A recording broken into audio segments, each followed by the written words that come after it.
व्हायचा अधिकारी मध्यम अधिकारी आहे, तेव्हा त्या मध्यम अधिकाराला साधन सांगतात. चौथ्या तरंगाचा अधिकारी कोण होता? उत्तम. त्याला कोणतं साधन सांगितलं? ज्ञान. हा कोणता आहे? मध्यम. याला काय सांगायचं आहे? उपासना सांगायची. तेव्हा ते ब्रह्मज्ञेय असो अथवा काय असो, त्याचं स्वरूप समजलं पाहिजे. स्वरूप जर समजलं नाही तर खूप सगळा आणि व्यर्थ जात असते, नाही का? बाईला सुद्धा स्वयंपाकाचं कळायला पाहिजे, अरे सगळंच कळायला पाहिजे ना. कोणत्याही बाईला कोणताही पदार्थ करता येतो का? मग त्याचं काय कळायला पाहिजे? ज्ञान पाहिजे का नाही? नाही का? एखादं भात करण्याचं सुद्धा काय पाहिजे? बाईला जर ज्ञान नसेल भात करण्याचं तर 3 प्रकारचा भात करून ठेवते. एक भांडं किती, एक प्रकार किती, आणि बासमती तांदूळ एवढा मोठा फुकट जातो.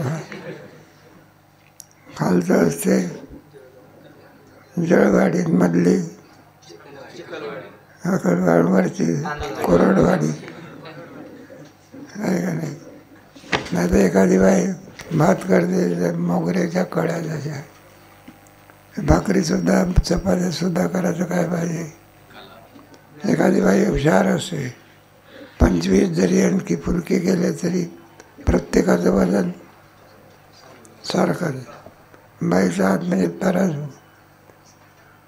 आणि बरोबर असायचं कंपास लावून जागा बघा, असे गोल अशा त्याचं ज्ञान असते. ही आपल्याकडे फुलक्या खाण्याचा प्रकार नाही, तिकडे उत्तर भारतात आहे बरं का. ते फुलक्यावर त्याला तूप लावून खायचं असते. काय का वाटीत ठेवलेली असते. त्यामुळे बराच अनुभव आलेला आहे, म्हणून सांगितलं. आणि एखाद्या वेळेला ज्ञान जर नसले तर फुलका नसून हिंदुस्थानचा नकाशा असतो, त्याच्यात पाकिस्तान दिसते, सगळं दिसते. जाऊ दे, ज्ञान असावं लागतं. काय असावं लागतं? मग ब्रह्मस्वरूपाचं काय पाहिजे? मग ब्रह्मस्वरूपाचं ज्ञान कसं होतं? काल काय सांगितलं? उत्तम अधिकाऱ्याला चौथ्या तरंगामध्ये ब्रह्म हे ज्ञेयाद्वारा अर्थात ज्ञानाद्वारा ज्ञेय आहे. म्हणजे जीव ब्रह्मैक्य ज्ञानानेच तो उत्तम अधिकारी तत्वदृष्टीला ज्यावेळेस त्याची अंतःकरणाची वृत्ती श्रवणेंद्रियाद्वारा शब्दप्रमाण असणाऱ्या वेदांत महावाक्याचं श्रवण करतं, त्यावेळेस ती वृत्ती वेदांत वाक्याने महावाक्याने जीव ब्रह्म ऐक्य जो विषय प्रतिपादन केलेला आहे असं ऐक्य अर्थात जीव ब्रह्म हे श्रवणेंद्रियाद्वारा ती वृत्ती बाहेर जाते आणि शब्दप्रमाणाद्वारा जे जीव ब्रह्माचं ऐक्य आहे तदाकार होते. अंतःकरणाची वृत्ती आणि ब्रह्म अंतःकरणाच्या वृत्तीने आतमध्येच त्या ठिकाणी वृत्तीव्याप्तीने केवळ वृत्तीव्याप्तीनेच असणारा आपला प्रत्येक आत्मा कुटस्थ चैतन्य याचं केवळ वृत्तीव्याप्तीने श्रवण इंद्रियाच्या द्वारा वृत्तीने गुरुच्या मुखातून आलेलं महावाक्य याच्याशी एका विषय स्थित ज्यावेळेस ती वृत्ती होते, एकाकार होते, त्यावेळेस मी ब्रह्म आहे असं ज्ञान, यथार्थ ज्ञान. कोणला विषय अलग आणि वृत्ती याचं एक देश अस्तित्वाचं आहे. जोपर्यंत वृत्ती विषय करू शकत नाही तोपर्यंत ज्ञान होत. आता तुम्ही इथं बसलेले आहे, माझं जर काही भलतं चलतं नसेल तर तुम्ही बसले असूनही सुद्धा मला काय होत नाही, दिसत नाही. कारण वृत्तीचं काय नाही, संबंध नाही, आहे ना. आमच्या ह्याच्यात जेव्हा एक विद्यार्थी असा उंच हात करायचा, आम्ही त्याला विचारलं, म्हटलं बा उंच कशा करता हात करतो, तुला काही व्याख्यान कळत नाही का? मग बंद करा, सांगायचं आहे का? नाही म्हणा महाराज तसं नाही, मला हात उंच करण्याचं काय कारण आहे? तो म्हणला बा तुमचं प्रवचन आहे. मग ते ऐकण्याकरता आमच्या घरचे सगळे लोक आले. मग घरी कोण होतं? मी एकटाच. मला यायचं होतं. मग घराला काय लावावं लागते? कुलूप. बरं का? पण ते म्हणलं कुलूप इतकं विचित्र आहे, ते लागलं की न लागलं त्याच्याकरता झटका देऊन काय देऊन पाहावं लागतो, झटका देऊ. तर म्हणलं त्याला गायमध्ये कुलपाला झटका देण्याचं काय झालं विसरलो, आणि त्याची सारखी आठवणी ते म्हटलं. म्हणून म्हणायला लागले तुमच्या कथेत जरी बसलो तरी झटके देतात. त्याचं चित्र कशात आहे कुलपा, त्याला काय समजत असते का? मग ज्ञान होण्याकरता, प्रत्यक्ष होण्याकरता वृत्ती आणि विषयाचा काय झाला पाहिजे संबंध, तर काय होते. नाही तर वरती कुठेतरी गुंतलेली असते, ते कुठे ज्ञान होत असे का आहे का नाही. दंत धावनाचा वाद्य वाजती करी श्रवण, हे पा तिथून चौरंग शेना चालली तरी त्या बाईला माहिती नाही. का माहिती नाही? वृत्तीचा संबंध आहे. म्हणून आहे का दंत धावनाचा तेवढं ज्ञान आहे. वाद्य वाजती असं आहे. मग वृत्तीचा प्रत्यक्षाची व्याख्या कशी आहे? वृत्ती आणि विषय याचं एक देश तिथं त्याला काय म्हणायचं प्रत्यक्ष. तुम्हाला येतं की परीक्षेमध्ये विचारलं जातं प्रत्यक्षाची काय लिहा, एकाने लिहून ठेवलं प्रत्यक्ष म्हणजे प्रत्यक्ष. जाऊ द्या, दृष्टांत आपलं संपलं. म्हणून उत्तम अधिकाराला ब्रह्म एक आहे, ज्ञेय आहे. आता कोणता अधिकारी? याला ब्रह्मज्ञेय का नाही? त्याचा अधिकार काय पडतो? काही प्रतिबंधामुळे काय पडतो? मग शास्त्राने त्याला काय सांगितलं? ध्येय. मग ते ब्रह्म ध्येय असो, ध्येय म्हणजे उपासनेचा विषय. कशाचा? आहे का? मग आता ते ब्रह्म ध्येय असो का ज्ञेय असो, त्याचं तुम्हाला काय कळलं पाहिजे? स्वरूप नाही कळलं तर तुम्हाला ज्ञान कसं होऊ शकेल? मग गोष्ट एक आणखी, ग्रस्त आपला गेला बा पुण्याला, आणि पुण्याला गेल्यानंतर बरं का कुठे त्याला हॉस्पिटलमध्ये ससूनमध्ये रोग्याला काय करायचं होतं, पेशंटला भेटायचं होतं. आता ते सगळे हॉस्पिटल म्हणजे काही सामान्य आहे. जर त्या रोग्याला भेटायचं असेल तर त्याचा वार्ड नंबरचं काय पाहिजे, पुन्हा कार्ड नंबरचं सुद्धा काय पाहिजे माहिती पाहिजे. नाही तर सारा आणखी हॉस्पिटल फिरत बसला तरी त्याला काय होणार नाही. अगोदर काय पाहिजे? पत्र जरी आपल्याला दुसऱ्याला टाकायचं असेल तर अगोदर त्याचा काय लिहिलं पाहिजे, आहे काय? जायचं आहे कुठे पुण्याला, निघाला आपला चाकणला, आणि म्हणायला लागले कुठं जायचं आहे पुण्याला. म्हटलं हे चाकण नाही ना, म्हटलं हे पुण्याचाच रस्ता आहे. बरोबर ज्ञान आलं का लक्षामध्ये? याचं ज्याचं आपल्याला ज्ञान करून घ्यायचं आहे त्याचं यथार्थ काय पाहिजे, हे अभंग वगैरे असे सोडवायचे असतात. म्हणून तर तुकोबाराने उपासनेमध्ये नाही का तुम्ही त्यांची उपासना करता, त्याचं स्वरूप काय? आनंद नित्य जे काय ते समजलं असं ज्ञान पाहिजे. अज्ञानाची भक्तीने इच्छेची तिला काय? अवजानंती माम मुळा परमभाव अवजानंतो. माझं हे स्वरूप कसं आहे? माझं ब्रह्माचं स्वरूप कसं आहे?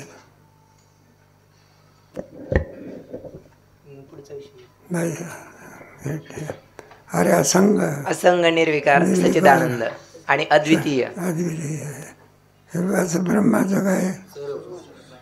आता अद्वितीय या पदावर शंका करणार आहे. कोणत्या पदावर? अद्वितीय. जर ब्रह्म आहे, जर अद्वितीय म्हणजे एकमेव अद्वितीयम अजात भाद. कोणता भाद? एका परमात्म्याशिवाय दुसरं काही सत्य नाही का? तुम्ही तर म्हणायला लागले नाही का तत्वव्यक्तीला मुक्त झाला नव्हता.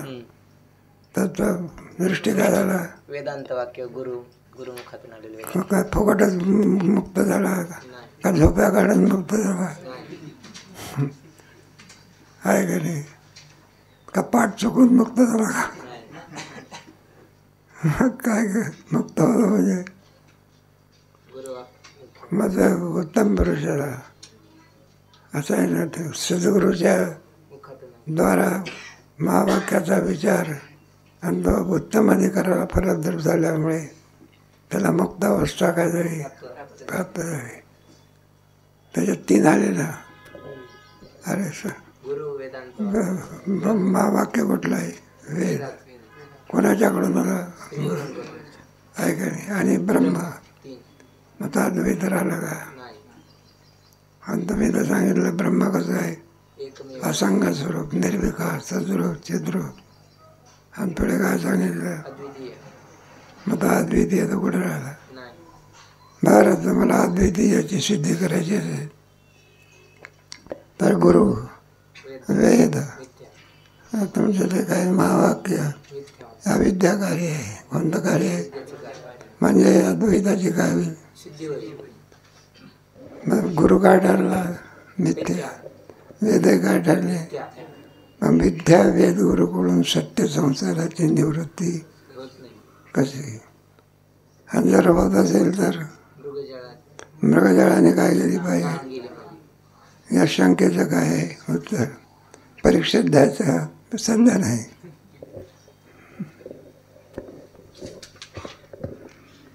परिच्छेद क्रमांक 4 भरछूची कथा. असं तिथपर्यंत आलं होतं. मग त्याच्याकरता सांगितलं द्वैत मत प्रमाण का? द्वैत मतच काय आहे? मला कशावरून? तुमचंच मत बरोबर आहे कशावर? मग भगवान शंकराने अद्वैत मताचं प्रतिपादन करण्याकरता कोणाचा अवतार घेतला? शंकराचा. मला शंकर मत याच्यामध्ये अवताराचं थोडं सांगितलेलं आहे. भगवान शंकर शंकराचार्याच्या रूपाने अवतीर्ण होत श्रीगंगेमधून नारायणाची काय काढते? बद्रिकाष्टमी काय करते? म्हणून ते बद्रिकाश्रम आहे ना, तिथे जी मूर्ती आहे ती भगवान शंकराचार्याने प्रत्यक्ष नारायणाच्या बद्रीनारायण म्हणतात. काय म्हणा? जो जाय बद्री तो कभी नाही आहे. चांगला आहे ना बरं का? आणि सगळ्या द्वैत मताचं काय करतील आणि कोणाचं प्रतिपादन करतील? शंकराचार्याचंच काय करतील? प्रतिपादन करतील. असं तुम्हाला द्वैत अद्वैत मताचं. आता त्याच्यावर थोडं लावायचं आपलं रामानुज मध्व वगैरे हे सगळे वगैरे हे किम सर्व आहे सगळे द्वैती आहे. याचं काय करतील? ते खंडन करतील.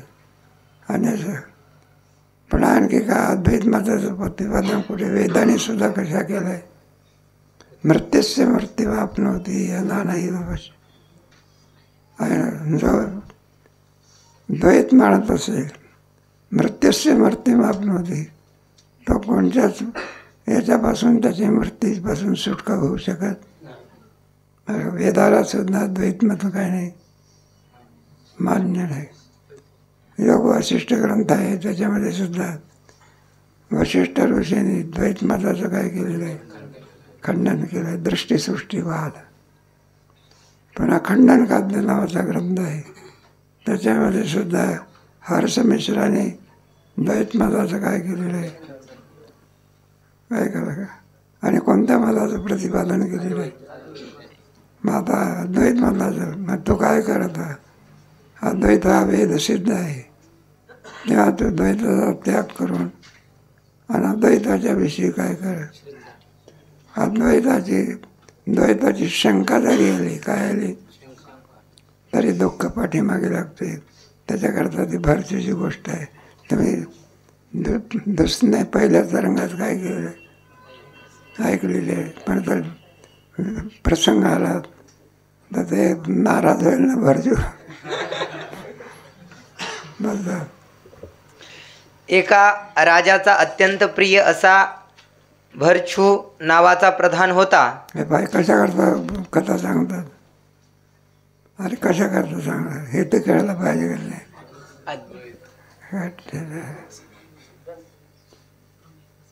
समजत नाही जरा. केवळ द्वैताचं स्मरण जरी झालं तरी दुःख, मग काय झालं स्मरणाने तरी सुद्धा दुःख होत असते. एवढ्याकरता भरजूची काय कथा आहे. दृष्टांत एखादा तुम्हाला कीर्तन करायला दिला, मग दृष्टांत करता दृष्टांत असतो का प्रमेय करता. मग प्रमेय काय झालं पाहिजे, कळायला पाहिजे. एका कीर्तन करायला विचारलं होतं, का म्हणलं तुम्ही हे मोठीच्या 2-3 कथा सांगितल्या, दृष्टांत सांगितले. म्हणलं कशा करता सांगितल्या. म्हणजे तुमच्या हसण्याकरता. कशा करता, जाऊ द्या आपल्या विषयाने. मग कथाचे दृष्टांत जो असतो तो सिद्धांत करता. कशा करता, मग द्वैताचं नुसतं स्मरण जरी झालं तरी काय होते दुःख. याच्याकरता भरजूची कथा वाचा. सर्व राजकार्य त्याच्या स्वाधीन होते, त्यामुळे बाकीच्या अमात्यादिकांना भरचूचा फार हेवा वाटत असे. त्यामुळे सर्वांनी युक्ती करून बंडवानास दगा करावयास पाठविले. बंडाची बातमी राजास कळताच त्याने दरबार भरवून बंडाचा नाश कोण करील असा प्रश्न केला असता सर्वांनी राजाची प्रार्थना केली की, महाराज नेहमी प्राण संकटाचे वेळी आम्हास पाठविता आणि भरचूची स्तुती करिता, यावेळी त्यास का पाठवित नाही. कथा आहे, पुराणासारखी कथा आहे आपली. त्याच्यात काही परमेश्वर काही नाही. भरजू आहे ना, त्याला पाठवायचं तो कुठे युद्धामध्ये पाठवाय वाचा. तेव्हा भरचूने राजास विनंती केली की, मला आज्ञा होईल तर मी बंडाचा नाश करीन. त्याप्रमाणे बंडाचा नाश करण्याविषयी राजाने भरचूस आज्ञा केली. भरचूने तात्काळ बंडाचा नाश केला, परंतु अमात्यांच्या सल्ल्याप्रमाणे बंडवाल्यांनी भरचूसही फार मारले.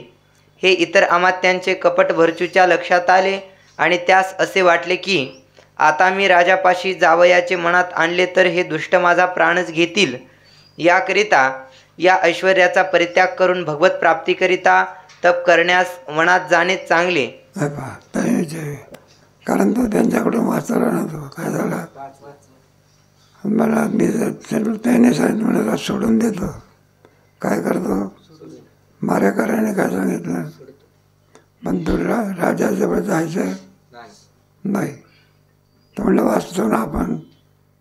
बरं आहे म्हणलं, राजाकडे राजधानीत काय करणार नाही, मग कुठे राहणार, वनातच राहणार. असं कोण म्हणाला, भरजू. पुढे आता त्याची कथा. त्याप्रमाणे तपाच्या उद्देशाने अंगास राख लावून तो वनात गेला. वनात एकांत स्थानी जाऊन बसल्यावर त्यास फार आनंद झाला. आनंद कोणास किती असतो याविषयी तैत्तरीय श्रुतीत वर्णन केले आहे.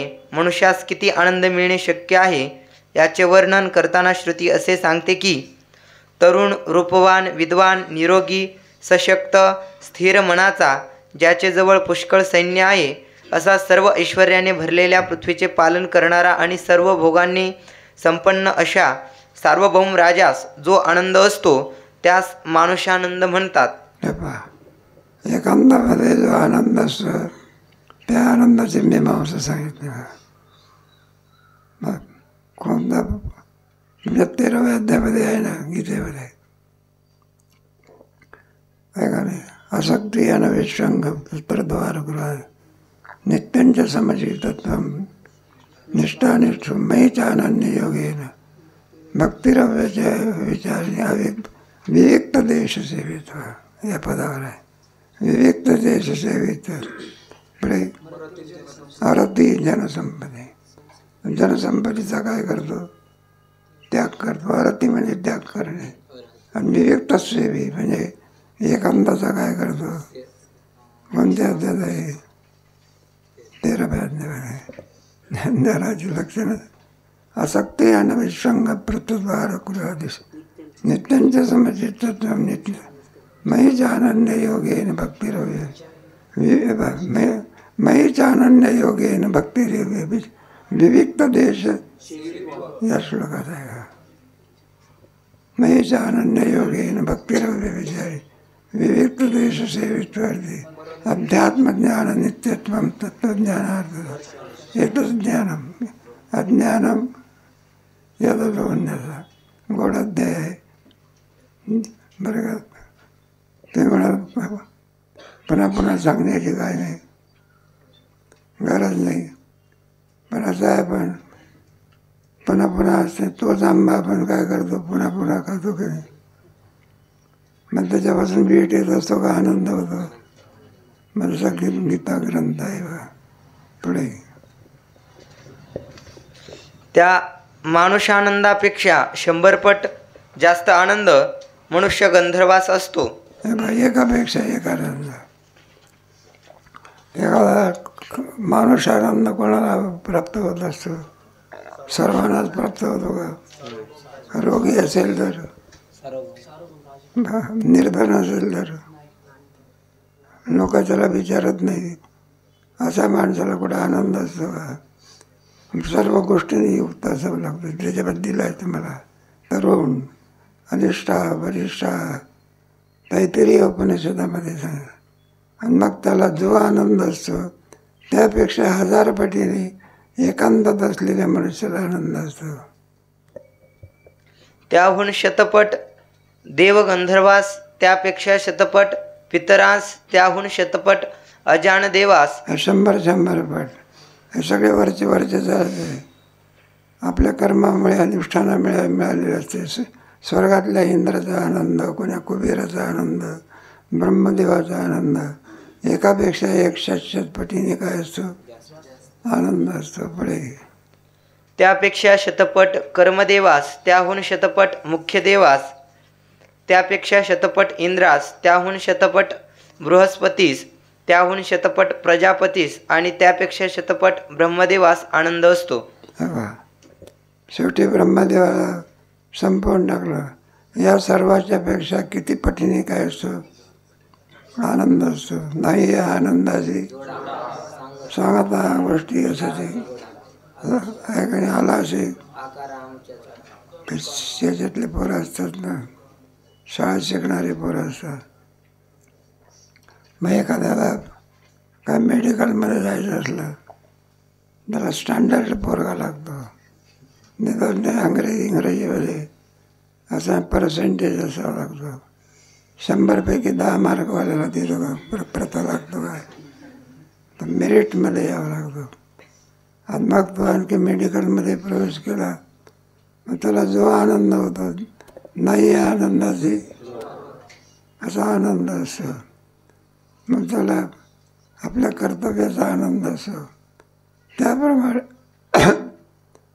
एकांतामध्ये असलेल्या अनेक वृक्षाला किती आनंद होत असतो. जावे त्याच्या वंशात.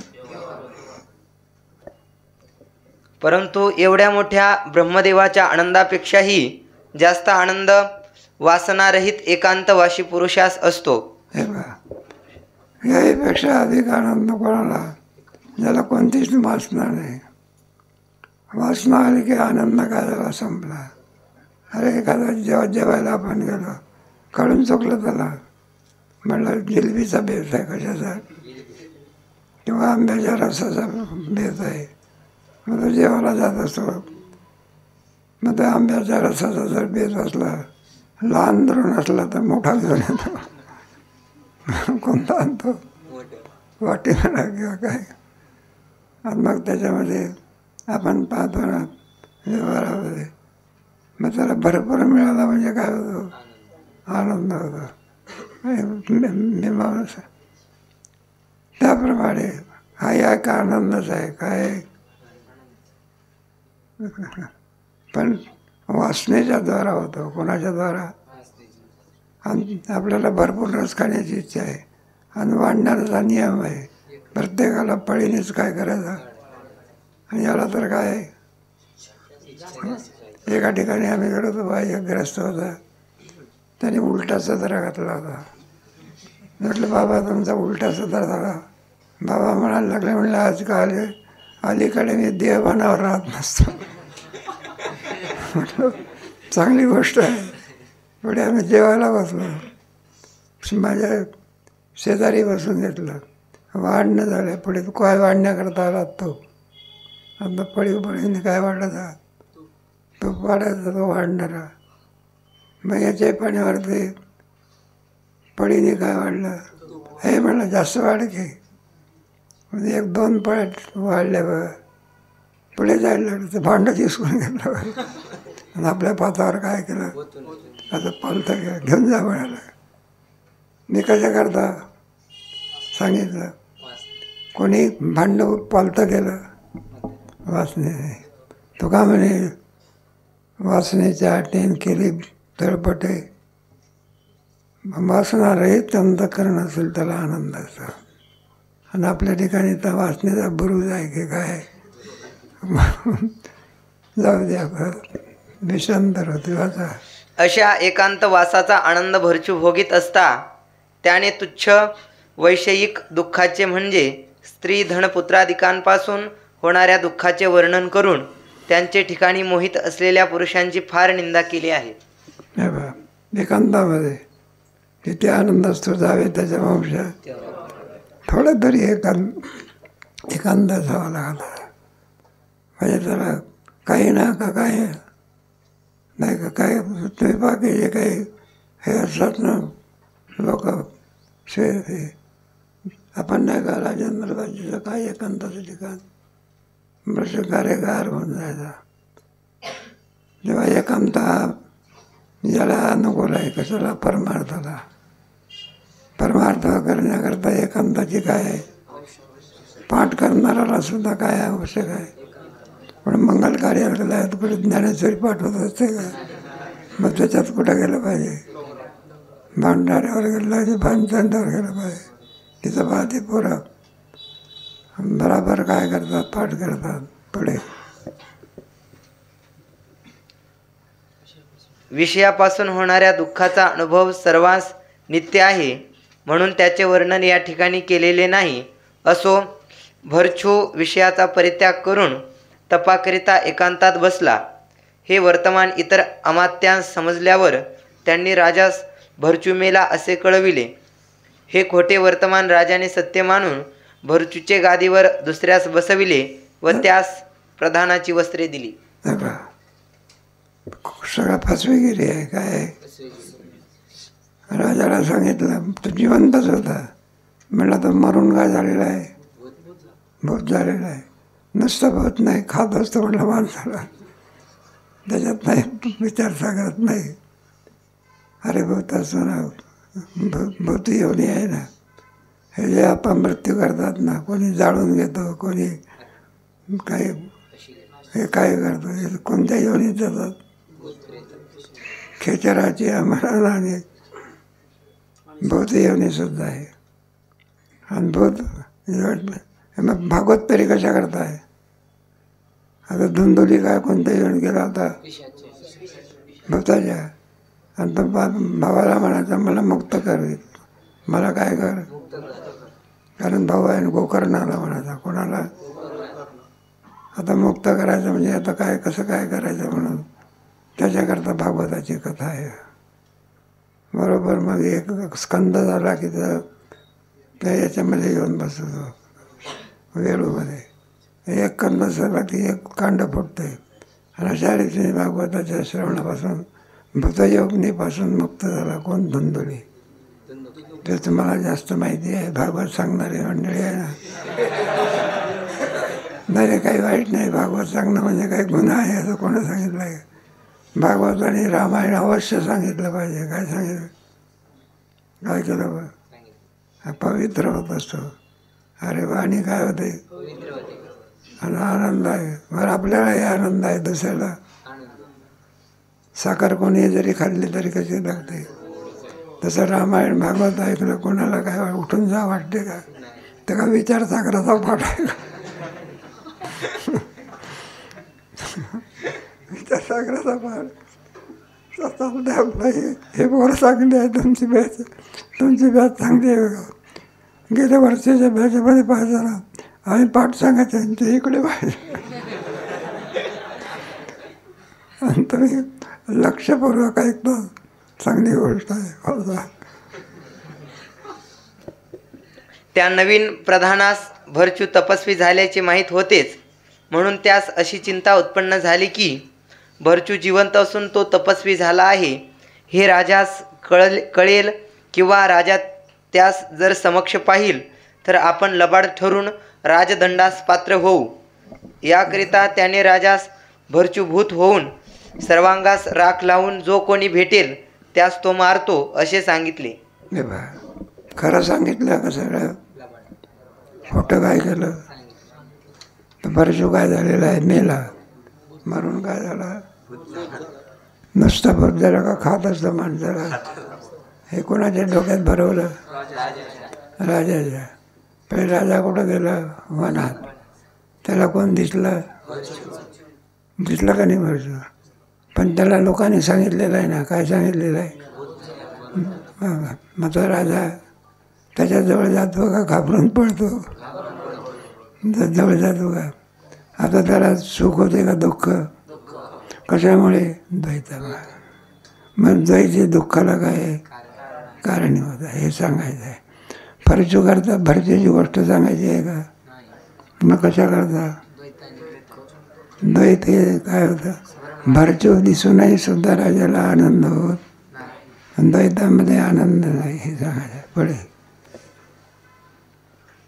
हे ऐकून खऱ्या खोट्याचा काही एक विचार न करता भरचू मरून भूत झाला असा राजाने निश्चय केला. नंतर सहज एके दिवशी राजा शिकारीस गेला असता घोर वनात तपश्चर्या करीत बसलेल्या भरचूस त्याने प्रत्यक्ष पाहिले, परंतु त्यास आनंद न होता भरचू मरून भूत झाला या विपरीत निश्चयामुळे भूताचे भय मानून तो पळून गेला.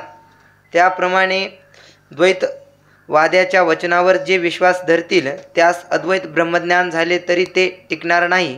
दर्शन पाहूनही सुद्धा, कोणाला पाहून सुद्धा तरी त्याला काय झालं नाही. त्याप्रमाणे द्वैतवादी आहे ना, त्याला सुद्धा काय होईल? द्वैतावर त्याला विश्वास ठेवला कोणावर द्वैत, तर त्याला आनंद होणार नाही. कारण द्वैतमध्ये ग्राह्य आहे का त्याज्य आहे? का? त्याच्यावर मग कोणत्या मताचा स्वीकार केला पाहिजे? अद्वैत. क्रमाक्रमाने सांगायचं आहे. वाचा. त्याप्रमाणे द्वैतवाद्याच्या वचनावर जे विश्वास धरतील त्यास अद्वैत ब्रह्मज्ञान झाले तरी ते टिकणार नाही, उलट दुःख मात्र भोगावे लागेल. याकरिता द्वैत वचनावर जो विश्वास ठेवणार नाही त्यास महावाक्य विचाराने अद्वैत ब्रह्मज्ञान होईल. भेदवाक्य नरकाची साधने आहेत आणि त्याचे प्रतिपादन करणाऱ्या पुरुषास पुरुषार्थ प्राप्त झाला नाही. याकरिता भेदवाद्यांची संगती करू नये, त्यांचे भाषण ऐकू नये. जोपर्यंत आपल्या अंतःकरणामध्ये भेद काय होऊन बसला आहे, सत्य होऊन बसलेलं आहे, तोपर्यंत ब्रह्मज्ञान होऊ शकत.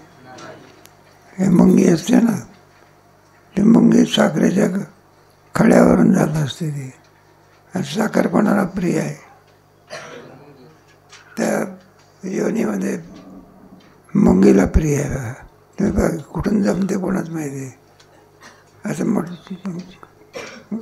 साखरेचा खडा ठेवा तुम्ही काहीतरी, आणि 2-4 तासांनी बा कुठून यायचं कोणाच माहिती, कळत नाही. शिस्त फार माणसाने घेण्यासारखी आहे. माणसाने शिस्त शिकण्याकरता कोणाचा गुरु केला पाहिजे? बरोबर रांगेत चालतात बघा, नाही का? दर्शनाला जायला आपण लागलो तर एखादा दसमसला धनके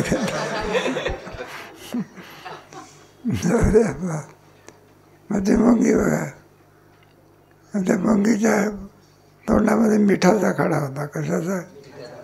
आणि ती कोणाच्या राशीवरून चालली? साखरे. आणि त्या मुंगीने निश्चय केला, म्हटलं हे बा साखर कशी आहे? खारट आहे. म्हटलं मिठाचा खडा. आता साखर खारट आहे का गोड आहे? मग खारट का लागते?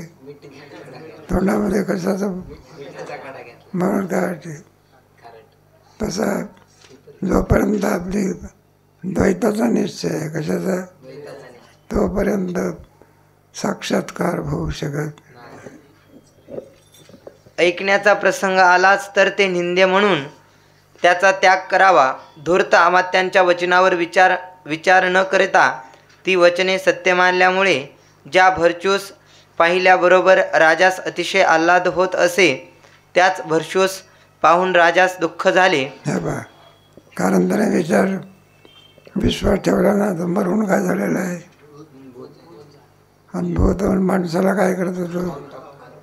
मग ही भावना असल्यामुळे बरेचशे दिसूनही त्याला काय होत नाही, का आनंद होत नाही. त्याने निश्चय केला मरून काय झालं आहे तर द्वैत हे दुःखाला काय आहे. त्याचप्रमाणे ज्या अद्वितीय ब्रह्मज्ञानाने मुमुक्षु कृतार्थ होणार, परंतु धूर्त भेदवाद्यांच्या वचनावर विश्वास ठेवून भेदनिश्चय केला तर त्या अद्वितीय ब्रह्मज्ञानापासून मुमुक्षूस अनर्थ परंपरा भोगावी लागेल. मग तो विश्वासाला काय नाही, पात्र नाही. द्वैत हा विश्वास ठेवण्याला काय नाही. मग विश्वास कोणावर असा होतो, अद्वैत. मग ते पाहतो तुकोबाराने सुद्धा संतावर अद्वैत वाद चांगला आहे. संताची पायी सर्व भावे दास. मग संतावर विश्वास असे सगळं कथा सांगतात ना. तुकोबारा त्यांना संसाराची चिंता नाही. उठले सुटले कुठे जायचे, भंडाऱ्यावर. मग सगळे संसार आबाळ झाला. श्रीमंत गेली न काय आलं, गरिबी आली ना. मग त्याची जवायला दळण काढणं करावं लागत होते. कारण असं मग आता पण महाराज संसाराकडे काय देईना. उठले सुटले कुठे जायचे. मग लोकांनी सांगितलं, म्हटलं हो तुम्ही संसारिक आहात, ग्रस्ताश्रमी आहे. मग संसाराकडे काय दिलं पाहिजे. म्हणलं तुम्ही नाही का. म्हणलं आम्ही सुद्धा परमार्थ करीत नाही का. आम्ही परमार्थ कसा करतो, संसार सांभाळ. तुम्ही सुद्धा आम्ही करू नये असं म्हणत नाही बरं का. पण म्हटलं काहीतरी संसाराकडे काय द्या. पण तुकाराम महाराज ऐकून घ्यायचे, पण करायचं आहे सगळ्याचं काय करायचे आणि मनाचंच काय करायचं. हा म्हटलं आम्ही तुमच्या हिताचं सांगतो आणि तुमच्या आमच्या मतावर ऐकत नाही तुम्ही, हे काही बरोबर नाही. आम्ही तुमच्या हिताचं सांगत नाही का. महाराज हे म्हणायला लागले, आमच्या हिताचं तुम्ही काय करता. तुमच्या आमच्यावर ते काय उपकार आहे ते. मग आमच्या म्हणण्याप्रमाणे का वागत नाही. आमच्यावर तुमचा विश्वास नाही का. तुकोबाराने सांगितलं, आमच्या हिताची कळकळ आहे तुम्हाला, पण विश्वास मात्र आम्हाला कोणावर आहे, संतावर आहे. संताची पायी आणि सर्व भावे. तुम्ही आमचे हितचिंतक आहात का, पण विश्वास मात्र कोणावर आहे. तसा द्वैताने काम करून घ्यायचं, काय करून घ्यायचं, पण मानायचं कोणाला, अद्वैताला. एवढेच तुझ्या लक्षात येण्याकरिता भरचूची कथा सांगितली. परिच्छेद क्रमांक 5. वेद सद्गुरूंना पारमार्थिक दृष्ट्या मिथ्यात्व. आता ब्रह्माच्या अद्वितीयत्वास सिद्धीबद्दल वेद सद्गुरू सत्य आहेत किंवा मिथ्या आहेत याचे समाधान सांगतो. ते मला धडा. कारण ब्रह्म साक्षात्कार होण्याकरता वेदवाक्य कोणाच्या द्वारा आलं पाहिजे, एक सद्गुरू. त्यांच्या मुखातून महावाक्य म्हणजे वेद आला की नाही आलं. आणि त्याच्यामुळे जीवात्मा म्हणजे तत्वदृष्टी काय झाला, मग 3 आले की नाही, काय आले. मग आता अद्वैत आलं का द्वैत आलं, द्वैत आलं की नाही. द्वैत सत्य का, अद्वैत सत्य. बरं अद्वैत सत्य असं मानलं मग वेदगुरु वगैरे अविद्याकार्य मिथ्या. जर वेदगुरु जर मिथ्या झाले, तर त्यांच्या ज्ञानाने सत्य संसाराची निवृत्ती कशी, असा प्रश्न होता ना. कोणाच्या मिथ्या गुरुच्या द्वारा, कोणाची सत्य संसार आणि होत असेल तर मृगजळाने काय केली पाहिजे. पूर्व पक्ष, कोणता पक्ष. मग आपल्याला वेदगुरु काय ठरवायचे आहे, मिथ्या ठरवायचे. वेदगुरु हे सत्य नसून काय आहे, आणि मिथ्या वेदगुरूपासून संसाराची काय होते. याच्यावर पुढे एक गोष्ट सांगणार आहे. वाचा. पारमार्थिक दृष्ट्या वेद सद्गुरू मिथ्या आहेत. त्यांना व्यावहारिक सत्यत्व असले तरी ज्या अर्थी सर्व व्यवहार अविद्या कार्य मिथ्या आहे. कोणत्या दृष्टीने मिथ्या आहे. ऐक, पारमार्थिक दृष्टीने ते काय आहे, पण व्यावहारिक दृष्ट्या थोड्या वेळापर्यंत सत्यत्व द्यायचं. पण तरी पण सुद्धा ते अविद्याच कार्य आहे. कोणाचं कार्य आहे. जे जे अविद्या कार्य असते ते काय असते. पण त्यातल्या त्यात त्यांना थोडं काय करायचं, त्यातलं थोडं सत्यत्व द्यायचं आहे की नाही. त्याचं काही आवश्यकता नसते, काही नसते, आवश्यकता नसते. आपण जेवायला जात असतो, पहिला प्रश्न करत असतो आपण, बेत काय आहे. अरे बरं, त्याच्या मग त्याचा जो बेत असतो तो पक्वान्न असतो. मग ते पक्वान्नाचे वाढ होत असताना मध्यंतरी मीठ वाढण्याची आवश्यकता काय आहे काय नाही. मग त्या मिठालाही सुद्धा काय द्यावं लागते, थोड्या वेळापुरतं काय द्यावं लागतं, मान द्यावं लागतं. काय द्यावं लागतं. मग मनुष्य श्रीखंड उष्ट टाकत असते का मिठाला टाकत असते, एक आलं लक्षामध्ये. पण त्याला थोड्या वेळापुरतं काय करायचं. वास्तविक त्याची काही आवश्यकता, त्याची काय आवश्यकता कोणाची आहे, श्रीखंडाची. त्याची कुठं काही आवश्यक आहे. अरे का. पण थोड्या वेळापुरता द्वैताला काय द्यावं लागतं. पण मुळात सिद्धांत कसा आहे, एकमेव अद्वितीय. पुढे त्या अर्थी त्या मिथ्या व्यवहारातील वेद सद्गुरूही मिथ्याच आहेत. आता वेद सद्गुरू मिथ्या मानले तर त्या मिथ्या वेद सद्गुरूंच्या उपदेशाने संसार कसा निवृत्त होईल आणि मिथ्या वेद सद्गुरूंपासून संसार दुःख निवृत्त होते असे मानावे तर मृगजलाने तृष्णेची निवृत्ती का होऊ नये या शंकेचे उत्तराकरिता एक कथानक सांगतो. आता एक कथा सांगणार आहे. वेदगुरूंना काय ठरवायचं आहे, मिथ्याच ठरवायचं आहे. पण मिथ्या वेदगुरूपासून सुद्धा संसाराची निवृत्ती होऊ शकते. पण त्याच्याकरता एक कथा सांगणार आहे. वाचा. परिच्छेद क्रमांक 6. मिथ्या वेद सद्गुरूंपासून संसार निवृत्तीविषयी राजाची गोष्ट. इंद्राप्रमाणे बलवान असा एक प्रतापी राजा होता. त्याचे पुष्कळ राजवाडे असून भीमासारखे शूर शिपाई हातात नागवी शस्त्रे घेऊन राजद्वार रक्षण करीत होते. कोणाचं वर्णन आहे. कोणाचं वर्णन आहे. भिकाऱ्याचं, गरीबाचं आहे काय, कोणाचं आहे. नरेंद्र मोदीचं वर्णन आहे. राजा आहे ना तो. प्रधानमंत्री म्हणजे का सामान्य पद आहे का, काय काय नुसते काय महाराष्ट्रापुरत आहे का. मग सगळ्या भारतातले जेवढे राष्ट्र आहे ते सर्वाचा कोण आहे. त्याला यायचं स्वतः अगोदर विमान तयार असतं. कुठे, एअरपोर्टला. नाही का अमक्या अमक्या वेळेला येणार आहे तर इथं विमान कसं असते, दिल्लीवरून येत असते.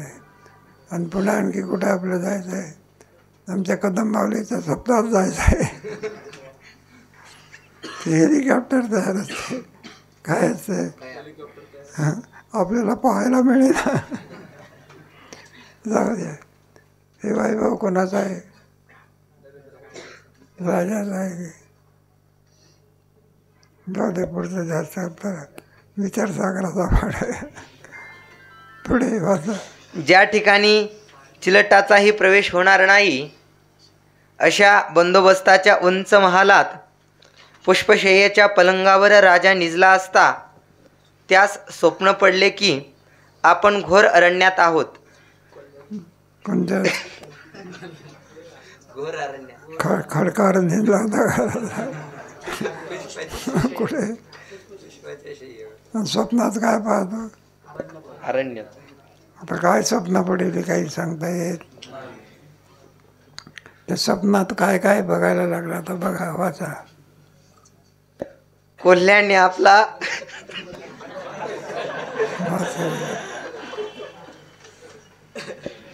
कोल्ह्याने आपला बळकट पाय धरला आहे. आपण काही केल्यास सोडित नाही असे पाहून ह्या कोल्ह्यास कोणी मारणार आहे काय अशा तो हाका मारू लागला.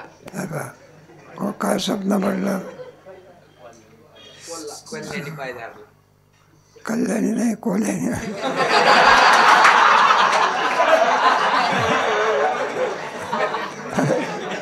ते काय कोलानं कन्यासारखं होऊन जाईल की ते. आता कन्याने काय धरला? मग जखम झाली ना, काय झाली? आता त्या जखमेला लागण्याकरता काय पाहिजे? औषध पाहिजे ना. मग ते औषध कुठून आणायचं? मग आता तो दवाखान्यात गेला. तर दवाखान्यातल्या लोकांनी सांगितलं, म्हणलं फुकटचा दवाखाना नाही, सार्वजनिक दवाखाना नाही, इथे काय पाहिजे? याच्याजवळ काय आहे? पैसे आहे का? खायला सुद्धा 2 फुटाने नाही गेले आहे का? मग तो फार वाईट वाटते त्याला. कोणाला? ह्याचं ही सध्या घटना कशातली आहे? स्वप्नातली आहे. मग दयाळू कोणतरी मनुष्य मिळाला आणि त्याने मग त्याला काय दिलं? औषध दिलं. त्याच्याद्वारा त्याची जखम काय झाली? बरी झाली. इतक्या त्रासा काय झाला? जागा झाला. हे सगळं हे जे सर्व वर्तमान आहे का कोणत्या अवस्थेतलं आहे? काय खरी? मग तो जखम आहे कुठली? स्वप्नातली. राजाही कुठला? आणि तो कोलाही सुद्धा कुठला? बरं ज्याने आहे ना जखमदार बरी केली ना पैसे, तोही कुठला आहे? काय करे? माताई बाळ ज्याने पैसे देऊन जखम दुरुस्त केली त्याला गुरुच्या स्थानी म्हणा. काय म्हणायचं? खरं त्यात दया आली. काय आली? आणि मग त्या राजाला काय दिली? पण ज्याला दया आली तो सत्य आहे का मिथ्याच आहे? राजाही कोण आहे? जखम आहे. तरी कार्य झालं काय? मिथ्या गुरुगुणी सुद्धा आलं का लक्षामध्ये? मृगजळाचा दिलेला दृष्टांत विषम आहे. काय आहे तो? आलं का? कारण दृष्टांत कसा आहे तो? नाही का? मृगजळ कोणत्या भाषेतलं आहे? बरं. पाणी व्यावहारिक आहे. सत्ता काय आहे? भेद आहे. म्हणजे ते कार्य होईल का? एका सत्तेतले आहे का? भिन्न सत्ता आहे का? नाही. कार्य होण्याकरता समान सत्ता लागते. काय लागते? आहे का? पाण्याची 30 सत्ता, तृष्णेची तर काय होते? व्यवहार होते. भिन्न सत्तेमध्ये व्यवहार होऊ शकत. परंतु नागवी शस्त्रे घेऊन राजाच्या रक्षणाकरिता उभ्या असलेल्या शिपायांपैकी कोणी सुद्धा धावून राजास सहाय्य केले नाही.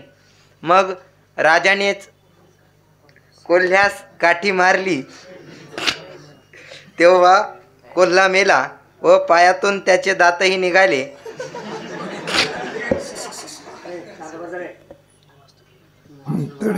मग राजा लंगडत लंगडत काठी घेऊन वैद्याच्या घरी आला व त्यापाशी मलमपट्टी मागू लागला. वैद्याने सांगितले की पट्टी तयार नाही, 1 पैसा दे म्हणजे पट्टी तयार करून देतो. पण जवळ पैसा नाही म्हणून राजा माघारी फिरून शोक करू लागला की माझ्या जीवितास धिक्कार असो, वैद्यास देण्यास 1 पैसाही मजजवळ नसावा. या जगात पैशा वाचून आपली रडकथा कोण ऐकेल? हे सगळं बरं काय प्रवचनासारखंच आहे. ते तत्व आहे त्याच्यात. काय मिथ्या गुरुपासून मिथ्या संसाराची काय होते हे सांगायचं. त्याच्याकरता लांबलचक कथानक आहे, वाचा. मी जर भाग्यवान असतो तर हेच वैद्यबोवा माझ्या घरी धावत आली असते. ज्याप्रमाणे वैद्य गरीब रोग्यांचा त्याग करीतात त्याप्रमाणेच याने माझा त्याग केला. पण मी एकट्या वैद्यासच काय म्हणून दोष द्यावा? जगात स्वार्थाशिवाय कोणीच कोणावर प्रीती करीत नाही.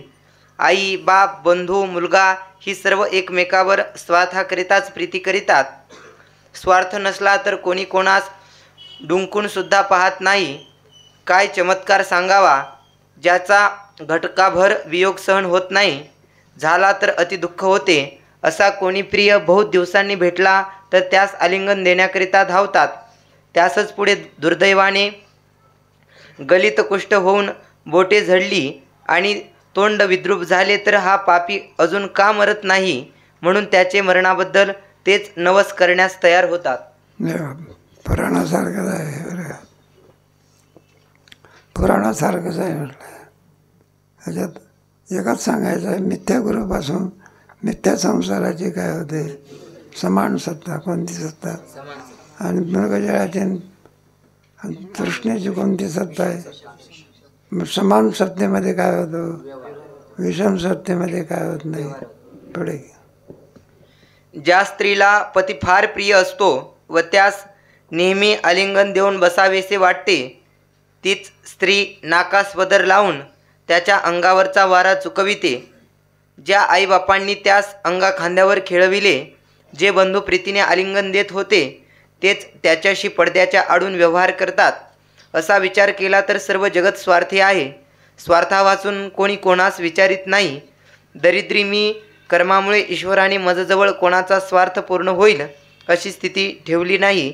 मग मी या वैद्याने तरी मजसारख्या दरिद्र्याला मलमपट्टी काय म्हणून द्यावी असे मनात चिंतन करीत असता त्यास एक दयाळू साधू भेटून त्याने औषध दिल्याबरोबर कोल्ह्याच्या दाताचे दुःख नाहीसे झाले. इतके पाहून तो राजा जागा झाला आणि पाहतो तो घाव, दुःख, साधू आणि औषध यापैकी त्यास काहीच दिसले नाही. सर्व नाहीसे झाले.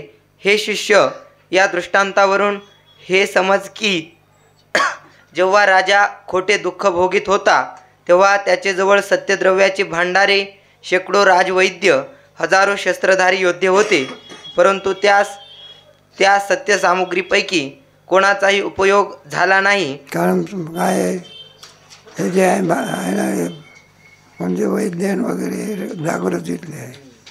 आणि याचं दुःख म्हणजे औषधलं जागृतीतल्या पदार्थाचा स्वप्नात काही उपयोग होत नाही हे सांगायचं आहे.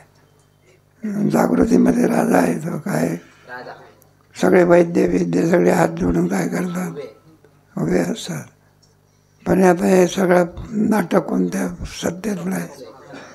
मग आता जागृतीतल्या पदार्थाचा स्वप्नात उपयोग नाही, स्वप्नातल्या पदार्थाचा सत्ताभेद आहे. काय पुढे तात्पर्य मागील तरंगात सांगितल्याप्रमाणे संसार दुःखच अगोदर मिथ्या आहे. मग त्या मिथ्या दुःखाच्या निवृत्तीचे साधन वेद सद्गुरूही मिथ्याच पाहिजेत. मिथ्या पदार्थाच्या निवृत्तीकरिता सत्य साधनाची जरुरी नाही. सत्य साधनाने मिथ्या पदार्थाचा नाश होणारही नाही. जर का होणार नाही? मिथ्या पदार्थाची प्रत्येक काय करे. आणि गुरुजी व्यावहारिक सुद्धा व्यवहार कसा होईल म्हणून काय पाहिजे, गुरुही सुद्धा काय पाहिजे मिथ्या. आणि संसारही कसा पाहिजे, मिथ्या गुरुपासून संसाराची काय होते हे सिद्धांत. पुढे सत्य साधनाने मिथ्या पदार्थाचा नाश होणारही नाही. जर सत्य साधनाने मिथ्या पदार्थाचा नाश होईल असे मानले तर स्वप्नात जेव्हा राजाजवळ मिथ्या कोल्हा आला तेव्हा राजाने सत्य महायोद्ध्यास पुष्कळ हाका मारल्या, परंतु सत्य महायोद्ध्यापैकी कोणी धावून गेला नाही.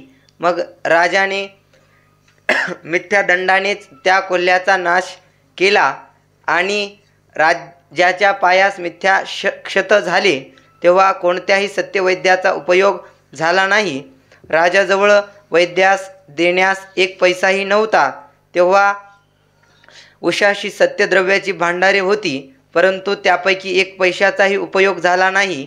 एकंदरीत वरील सत्यपदार्थ मिथ्या दुःखाच्या निवृत्तीस निरुपयोगी झाले आणि त्या मिथ्या दुःखाच्या निवृत्तीस मिथ्या साधू व त्याचे औषध उपयोगी पडून राजाच्या मिथ्या दुःखाचा नाश झाला. हे बा एवढंच सांगायचं आहे, पुराणासारखंच आहे गोष्ट. एवढंच सांगायचं आहे. समान सत्तेमध्ये काय होतं व्यवहार. आता दुःख का निवृत्त झालं? कारण ती स्वप्नातली कथा आहे. दुःख हे कसं आहे? मिथ्या. आणि औषधी देणार आहे कोण आहे? समान सत्य. कोणती सत्ता आहे? म्हणून काय होत असते त्याच्यामध्ये. आणि तुम्ही दिलेला दृष्टांत समान सत्तेतला नाही, विषम सत्तेतला आहे. कोणत्या काय का नाही? बरं आहे प्रतिभाषिक तान माझा समान सत्ता आहे का? मग व्यवहार केव्हा होत असतो? समान सत्तेतला होत असतो. हे बा एखाद्या दोरीवरचा साप आहे आणि त्याला जर मारायचं असेल तर मग का दांडगा पाहिजे का? कारण तो कोणत्या सत्तेतला आहे? प्रतिभा आहे का नाही? मग तो काय होतं? दोरीच्या ज्ञानाने काय होतं? तो दांडक्याने मारायचा असतो का? तो काय अंड्यातला सर्प आहे का? तो हा अंड्यातला सर्प दांडका देण्याच्या अगोदराचा करतो की का? मग तिथं काय समान थोडक्यात आहे विवरण. एवढं मोठं लांबलं टाकून सांगितलं ना. कारण पाहत जखमी कोणत्या अवस्थेतली आहे? स्वप्नातली. आणि औषधही देणार आहे आणि स्वप्न जागा झाला तर पुन्हा काय ते. पण स्वप्नात व्यवहार झाला की नाही? माझं जगातही सुद्धा काय स्वप्नच आहे का? एकदा आत्मजागृती झाली म्हणजे जगताचे नाही का अविद्येचे आणि लहान स्वप्न भोगीत होता आहे का? स्वप्नामध्ये आपण जे जे पाहिलं ते स्वप्नात खरं वाटतं आणि जागा झाला म्हणजे संपलं की. एकाला स्वप्न पडलं त्याच्यात वाघ दिसला. काय दिसला? आणि वाघ करायला लागला. उडीच टाकायला पाहत होता. मग त्याला जर वाघाला मारायचं असेल तर काय द्यायचं? या काठी द्यायची. अरे स्वप्नातला वाघ आहे ना, कुठला वाघ? मग काय करायचं? जागा करायचं. जागा झाला की भीती काय झाली? झालं का? समान सत्तेत कोणती सुद्धा. त्याप्रमाणे आत्मबोध झाल्यानंतर हे सगळं दुःख काय होतं? कारण आहे ना, त्याला आत्मजागृती म्हणतात. कोणती जागृती? आत्मजागृती प्राप्त झाली म्हणजे जन्ममरणाचं दुःख काय होते? पुढे संपलं का आपलं? 2-3 वाक्य. अशा प्रकारच्या स्वप्नाचा सर्वांस अनुभव आहे. जागृतीतील पदार्थांचा स्वप्नात कोणास कधीही उपयोग होत नाही. जागृतीतल्या पदार्थाचा स्वप्नात काय होत नाही. अवस्था वेगळ्या वेगळ्या. जागृती वेगळी, स्वप्न वेगळं. शिष्य झोप, समाधी, उन्मानी, थोडी अवस्था, हे सगळे काय काय अधिक आहे पुढे. त्याप्रमाणे मिथ्या संसार दुःखाचा नाश मिथ्यावेद सद्गुरूंनीच होतो. वेद सद्गुरू सत्य असण्याची जरुरीच नाही. वेद सद्गुरू सत्य असते तर त्याच्याने मिथ्या संसार दुःख निवृत्तही झाले नसते. सर्व मिथ्या प्रपंचात पारमार्थिक सत्य ब्रह्म व्याप्त आहे. त्याच्याकडून कोठे संसार निवृत्त होतो आहे याचा विचार कर. म्हणून सत्ता भेद असल्यामुळे, कोणता भेद असल्यामुळे त्याच्यामुळे काय होतं? संसार निवृत्त होऊ शकत नाही. आता काय संसारातलं दुःखही सुद्धा कसं आहे? आणि सांगणारे गुरुजी कसे आहे? पारमार्थिक दृष्ट्या काय त्यांना मिथ्यात्व आणि व्यावहारिक दृष्ट्या सत्यत्व आहे. तरी पण अविद्या कार्य आहे. कोणाचं कार्य आहे? आणि जे जे अविद्या कार्य असते ते काय असते? पुढे संपलं का? बरं.